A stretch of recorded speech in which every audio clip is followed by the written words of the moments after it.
extra lumens, different kind of medications, different indications for stuff. So first you got your peripheral IV right here. The next thing you're gonna go up to, this is a Power Glide midline.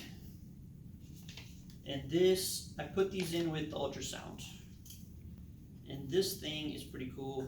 But basically, this is an 8 centimeter catheter, basically. The catheters that we were using earlier are, I think, 1.25 inches or an inch or something. But this, it has a little guide wire. And then the catheter, this is the catheter, so it's 8 centimeters. And then once this thing is fully deployed, this whole plastic thing comes off, and then this green sort of butterfly looking thing comes off in a separate piece, and you have 8 centimeters of catheter in the vein. And this is for, these can stay in, these are put in sterilely, they can stay in for 30 days, and you can usually draw labs through them.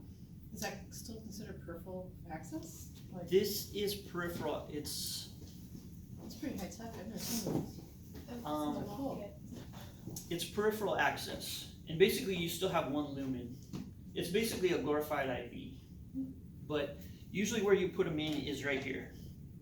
Like you'll put them in, bigger veins in the upper arm, but you'll put them in here, and then pretty much everybody's got like a giant, I think it's the basilic vein right here, but you can put like a 14 or a 16 usually in the inside of the arm, and it's usually deeper. The other thing with these is the needle's a little bit longer, so you can access a deeper, stouter vein. But you'll see this, you're gonna go with the vascular access team. Everybody's gonna have a day with them, and they'll put these in with the ultrasound machines. You'll get to see some of that.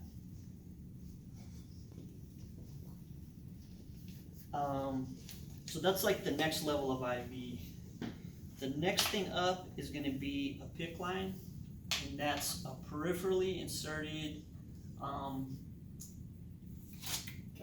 IV catheter, I think. I'll have to look that up.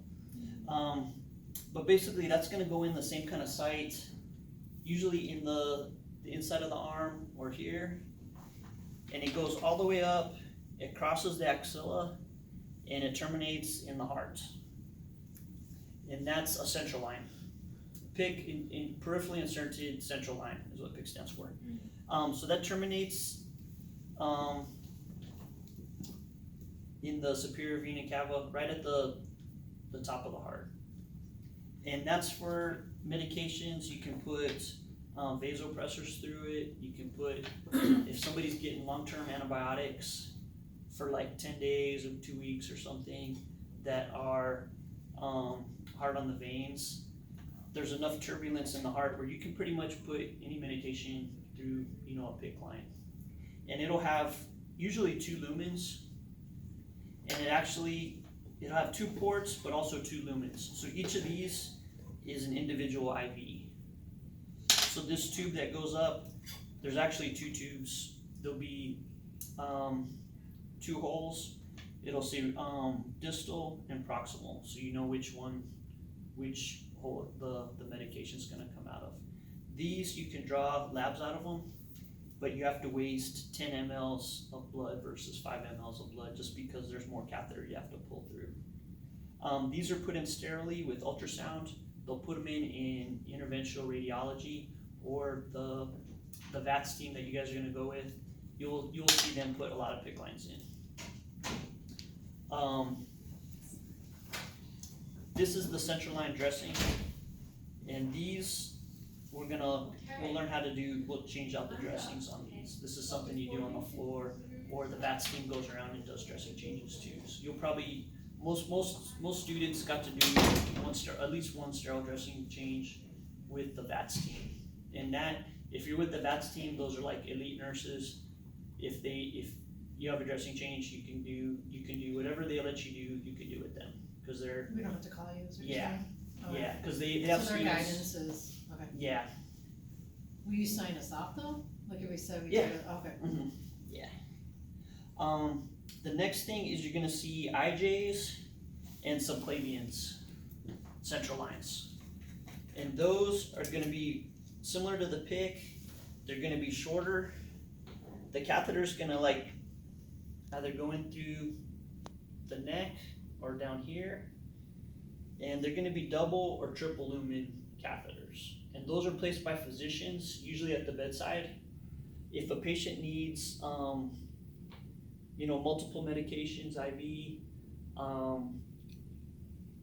if they're, losing blood, or, if they feel like they need like a lot of fluid resuscitation, they'll put in a central line. That's placed sterilely at the bedside usually, or they'll put them in IR.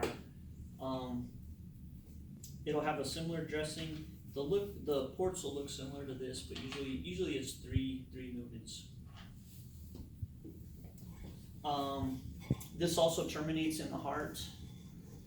And the big thing you need to know between like a peripheral IV, a midline, a PIC, and the central line is how many lumens do you have versus how many ports you have. And where does it terminate? And that kind of tells you what medications you can give through it. Vasopressors have to go through a central line, because if you put vasopressors in a vein, it's gonna squeeze that whole vein all the way up till it gets to the heart. There's certain antibiotics over long terms will basically burn your vein, or maybe you can get 2 or 3 days out of it, and then at some point you're gonna get redness in the vein, phlebitis, and then you have to put an IV somewhere else. So if patient's getting a lot of antibiotics, usually they'll just go with the PIC line.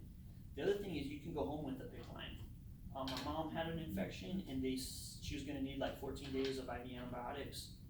So they put in a PIC line, they sent her home with the PIC line, and the antibiotics came in the mail every day. A home health nurse came every other day to check it out. And since we have nurses in the family, it was kind of easier for us to do, but they just hook it up, and she'd get her antibiotics 4 times a day through the PIC line, and then when it was done, she goes to the hospital, they take it out, and then that's it.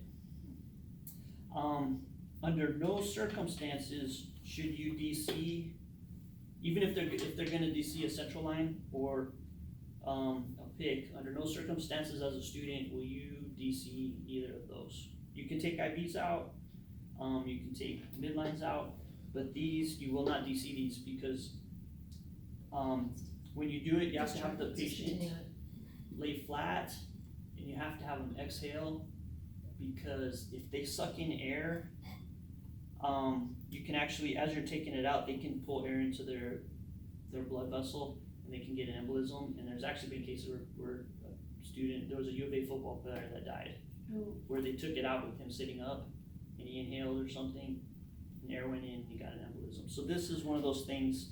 And the other thing is you need to hold pressure. You need to use a Vaseline gauze when you pull it out, so no air gets in.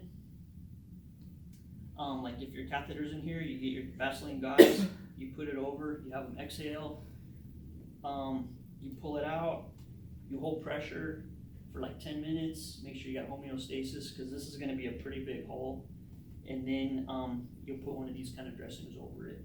But as a student, don't ever do that, because you could get, one, you get in a lot of trouble, second, you could hurt somebody. So you've got your IJ and your subclavian. Basically, they're the same thing. The only difference is where the access point. They're usually going to be triple lumen, and they'll go in the heart. And then the next thing is going to be the portacath. Yeah. Does each lumen have its own port, like just one, and one? Yeah. So like with the tubings we were using for the IV, even though it has 2 ports, it only has 1 lumen.